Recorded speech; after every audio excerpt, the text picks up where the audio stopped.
This is an Eye on Annapolis bonus podcast.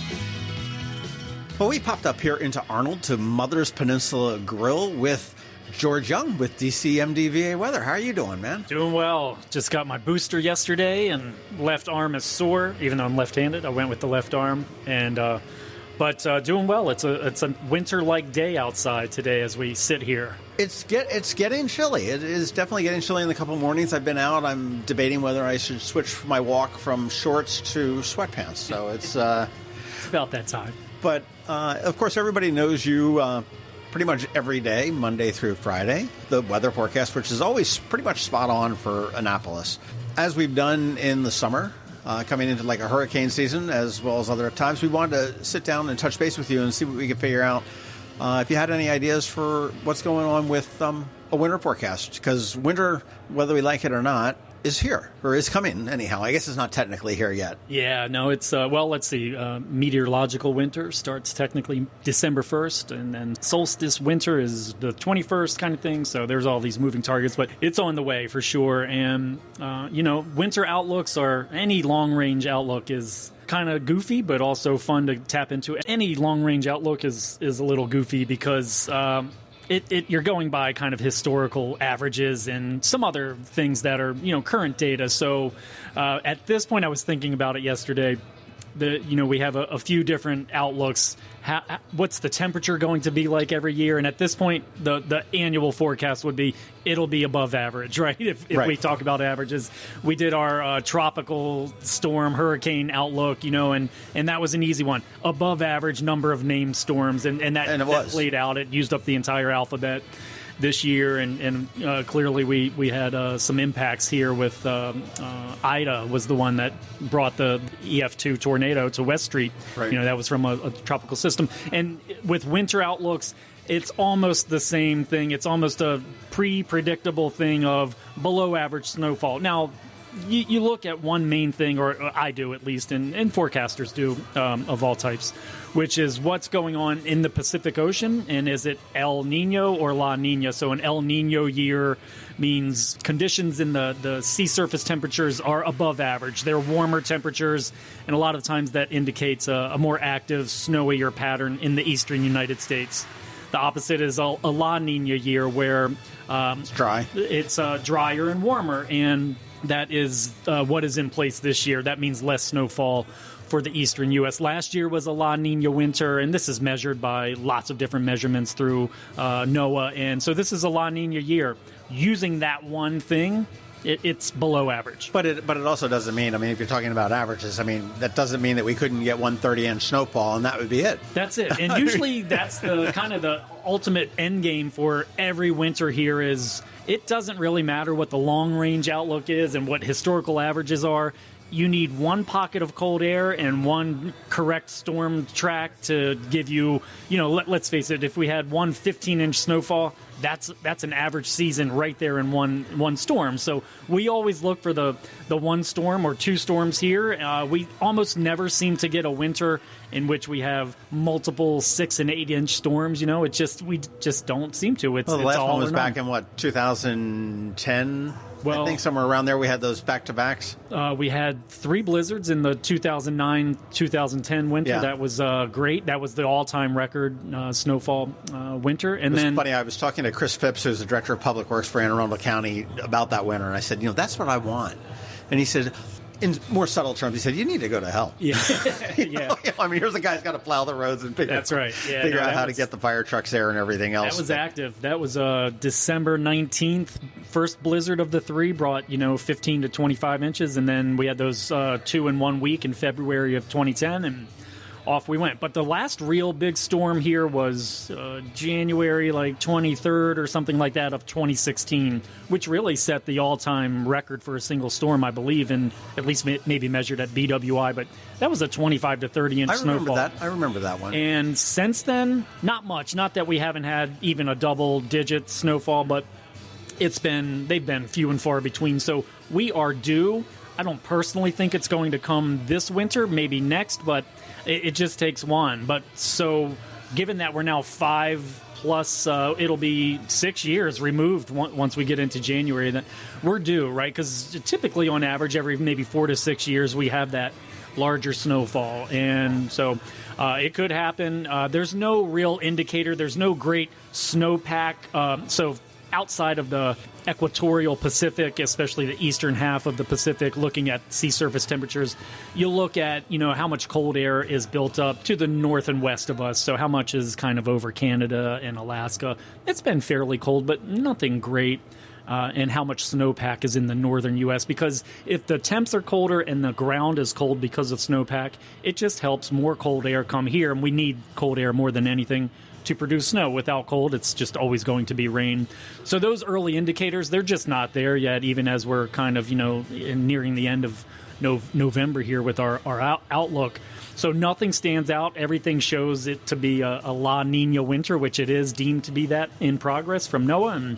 And so expectations are low. So this is year 3 where I'm not going to be using my snow boots. It has been year after year, right? And really ever since we started doing the Daily News Brief podcast, we haven't really had a big one, that's for sure. We've had some activity. It's been hit and miss, but our winters have been lackluster, so maybe we're the new reason for the DC Annapolis snow hole. And last year was a real fragmented winter. It it came out below average. We had a bunch of 1 and 2 inch snowfalls, a lot of crusty kind of ice and snow mix. That's something that we probably should talk about. Is that and Maryland is an embarrassing state to live in if you've ever lived in a state that has any kind of snow, because of our reaction to snow.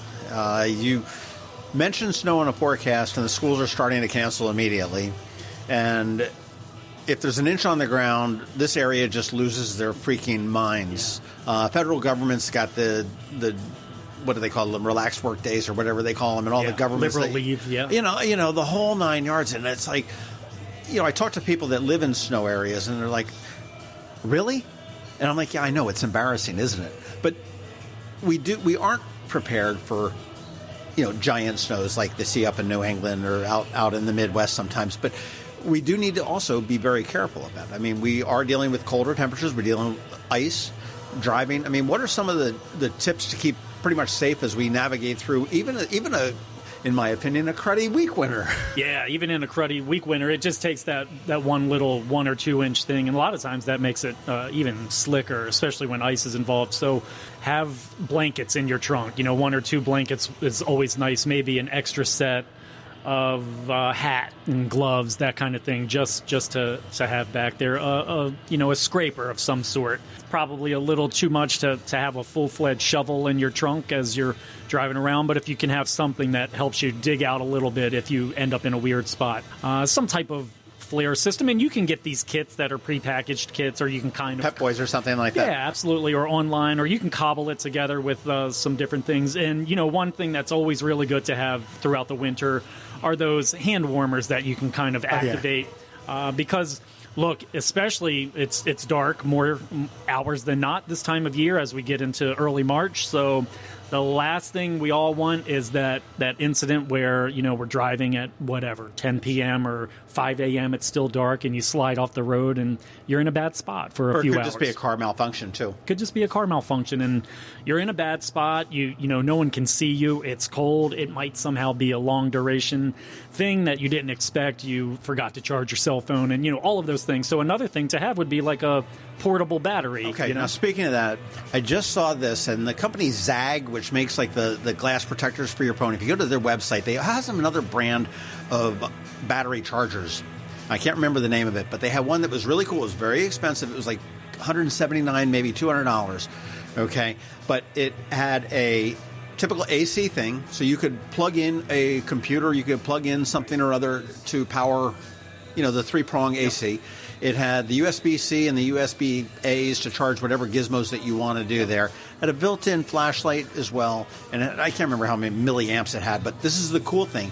It had probes that you could take out, and you can actually put it on your car battery, and it will jumpstart your car. Oh, wow. And the thing is That's about the size of probably 2 decks of cards or something like that. So, I mean, it's nice. Awesome. Looks good. Thanks. I think we're good. Thanks. All right, we're trying out Mother's new cheesesteak. It's not new to them, it's new to me. And I'll tell you, this thing looks darn good. So we're going to take a quick pause while I wolf this one down. Oh, man, that was a good cheesesteak. Actually, you know what? I'm a cheesesteak snob, and I like to try different places that have good cheesesteaks. And this one gets a thumbs up for me here at Mother's. And I was telling you when we weren't recording, but that their kitchen is entirely scratch. So, I mean, they don't have a lot of pre-prepared stuff. And good place up here. Although I do have to laugh at the menu that it says, when you look at the wings, it says MP for market price. And I'm like, who would have ever thought we lived in a world? Usually it's like lobster or some kind of caviar or some kind of crazy fancy food that says market price. And who would have thought that we're here at Mother's and the wings are market price? For wings. I wonder why. Was there a shortage? Was that the... Stupid COVID. Yeah. There's some, I think it probably has to do with the poultry processing plants, because I believe that's a very physically close-knit process. To pick the wings and chop and do whatever they do, that they have to now spread it apart and do it. I don't think there's a shortage of chickens. I've seen that in a number of places. I was at another place up in Crofton, and 8 wings was like $16 or something like that. And I was like, oh my gosh, hopefully, knock on wood, that'll be done pretty soon. But the cheesesteak is thumbs up. And... Cheesesteak is thumbs up. French fries are thumbs up. Diet is thumbs down. So that's we'll call it a 2 out of 3. It's okay. Call it a win there. Yeah. So, but yeah, no. We were talking before the food came about that battery thing, and I thought that was like really very cool, because it's a good safety thing to have into the car, and just stupid things. I guess you want to make sure that you've got a little bit of extra air in your tires. That's the air thing was really the last thing to kind of add to the mix, which is you can have a really small kind of compressor that you keep in the trunk, that you plug into, the cigarette lighter kind of thing, gives you the immediate ability to pump up your tires. And it just came in handy the other day. I happened to have one and was at my kids' gymnastics practice, and we came out, and one of the other parents said, "Oh no, I have a flat tire." And I went, "Not to worry, and so the tire needed some help." But George runs into the phone booth, rips his shirt off. And someone else pulled up and said, "Oh no, you had a flat tire." And then they looked, kind of oddly and said, "Did you have a compressor in your car?" Like, yeah, it's just in the trunk. It's real small, right? And so pumped it up to whatever PSI, and off they went and got them home. So that's all it takes. That and the battery, but the battery is huge to be able to jump, especially in the winter. Your car battery and anything that kind of stands out with flares, or of course we can use our cell phones, but. Those are the things to prepare, but certainly stay warm and, have a coat and a blanket in the trunk and those other things, and should be able to handle just about any situation. And sure. Well, last year you did a contest for the first snowfall, and we were a little bit delayed on getting this winter podcast out. Yeah. And thankfully it hasn't snowed yet, so that contest is still available. Now, this year I understood that you were giving away a real Ferrari. Is there any truth to that? Yeah, it's a Matchbox size, but it's real. It's tangible. We'll do another one. We kind of a little later than we normally would maybe for this. Not too much, but could also see that nothing was really coming, so I knew we had some time. But we'll do another contest, and we'll see what the prize will be this year. But yeah, well, I think we still have probably a few weeks to get it in place. There you go. Well, DCMDVA Weather is where you want to go on Facebook and Twitter at this point, and that's the name for each one is at DCMDVA Weather. And we took our website down recently. It's about to go back up. It will be at DCMDVAweather.info instead of .com. So should have that done pretty soon, hopefully just after Thanksgiving, and go from there. But it'll be back up, and our app is still in play from the Apple and Google App Store, which is DCMDVA Weather is all you have to search for. One of the ones on my home screen. Annapolis, as we've talked about in the past, is a very unique place. Just we got a number of different things that do impact the weather, that either bring it in or keep it away or make it milder or more severe or anything else. And that's the benefit of having somebody that is local here, as opposed to somebody that lives in Shrewsbury, Pennsylvania, that's trying to forecast what's going on down here. And you're not forecasting for Shrewsbury, Pennsylvania either. No, just the region, the DMV region, right? So D.C., Maryland, and Northern Virginia it does help to have local knowledge for any forecaster anywhere, and any, certified broadcast meteorologist or otherwise, they move around from market to market, and you instantly can go into a market and forecast fairly accurately based on just knowledge of what you're doing, your subject matter. It helps to have a feel for what's going on, and we have it here in weather. It's in normal everyday life, we all look for analogies to kind of help bridge the gap of what we're learning. And in weather, it's analogs, right? Same thing, but they look at analogs. So they, especially in winter, no one cares in the summertime. It comes up, and, if you say it's going to be a half inch of rain today and we get 3 inches of rain with significant flooding, people go, oh, well, that's just the way. And no one cares. No one posts anything on social media, calls you out. If you miss by half an inch in the winter, forecast 4 inches and it's 3.5. The pitchforks come out. Oh, man, and no one really uses the analogs except for kind of, in tropical storms and hurricanes. Here are analogs of what this storm looked like 20 years ago and 30 years ago. But especially in the wintertime, when something starts to develop, you hear it all the time. The analogs for this storm are 1979, 2011, and it's really just saying in this scenario with these similar atmospheric conditions, here was the end result. It's just kind of pulling a card. So that is the local knowledge effect, which is meteorologist, or I'm not a licensed meteorologist. I'm a forecaster with education in it and now experience, many years of experience, and it all translates to the same thing. Question for you. I mean, we hear a lot of times that the TV news or the TV forecasters and you and whatnot have talked about the European model and the GFS model and the Canadian model and everything else. And what one do you find for our area, and I'm sure it's probably different by area, tends to be more on the spot? Which one would you, just from your personal experience, give more credence to? Yeah, I do like the Euro, I think, especially in the wintertime. Not as much. President Trump used to like the Euro model, too. I like the Euro in the winter. There's a reason for this, John. It's the Euro is basically a conglomerate, right? And so their European model is funded by X number of governments in that part of the world, and they and you could read about it. So that is because it originates in Europe. It is, right? It's a body of European governments and leaders, or whatever, however it's structured. I'm sure I'm butchering it, but that's the general gist.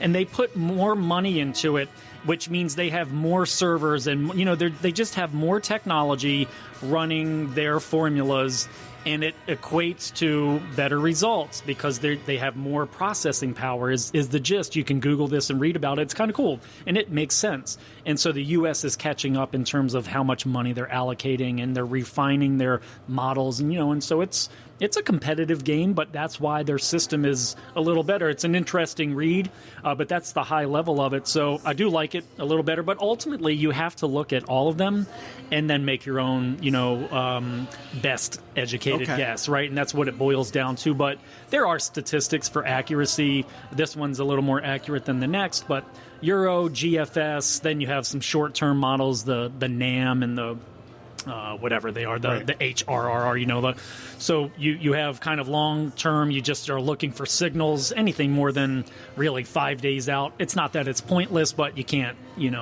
book it and call it good. The real window for trying to be as accurate as possible is in that 3 to 5 day window. That's where you separate yourself from competition, but also between you and yourself. That's the look in the mirror time frame to say at day 4, this is what's going to happen. And if you're more accurate more times than not in that window, then you're really good. Anyone can do it in the 24 to 48 hour range. I mean, it's starting to show itself, right. So you try to be as good as you can, certainly in the 1 to 3 day range, but it's in that 3 to 5 day window where that's the differentiator between you and competition. And because there's a lot of noise out there, a lot of people like myself kind of doing their own thing, and then there's broadcast, there's the TV outlets and the radio stations, sure. right? And so it's a competitive landscape. George Young, thank you again for being around for us every single morning of the week. 5 out of 7. That's 5 out of not 7. bad. Yeah, this is year 5 for the DMB, so it's great. You want to go to DCMDVA Info is the new website, and you want to make sure you get into the Google or Apple app stores and look up DCMDVA Weather and follow them on Twitter and Facebook, because that's going to give you all the information for the weather that you're going to need here in Anne Arundel County, from Severna Park out to Fort Meade, down to Galesville and Shadyside and all those places down south that most people think is like Montana. Yeah. And certainly, Annapolis and beyond. I mean, the DCMDVA Weather, so you do get into the district a little bit, Northern Virginia. Yep. I find much more accurate than anything else that I'm seeing, and that's just probably the nature of what you do versus a television broadcaster that is broadcasting to a much larger area. So good. Well, thank you. I appreciate it. It has been a good run so far, and it's been several years, and we're in year 5 for the our kind of partnership here. And I'm glad you're keeping track. The accuracy is good. It's certainly, if I wasn't accurate, no one would follow it. So it's important. I put a lot into it, and it's fun to do, and I think it has a good value to the community. So going to keep doing it as long as we can. Fantastic. Well, if you want to keep doing it, we'll keep having you do it. So, right. George, thank you very much. Have a wonderful holiday. We unfortunately, because we're all this sort of remote things and everything else, we don't see each other that often. So have a wonderful holiday. You too. Again, DCMDVAweather.info is where you want to go. Yep. Download that app. Go onto Facebook and Twitter. Follow them. And you want to get onto his Facebook page and look for a contest fairly soon. You could be tooling around with a new Ferrari in your pocket. Yes, absolutely. Literally. End of the year. Thanks a lot. Be well. This has been a bonus podcast from Ion Annapolis. Please visit us at ionannapolis.net. Follow us on Facebook at All Annapolis and on Twitter at Ion Annapolis. And if you haven't subscribed to the Daily News Brief podcast, go for it. And all of your local news will be delivered to your phone, tablet, or smart device by 6 a.m. every Monday through Friday.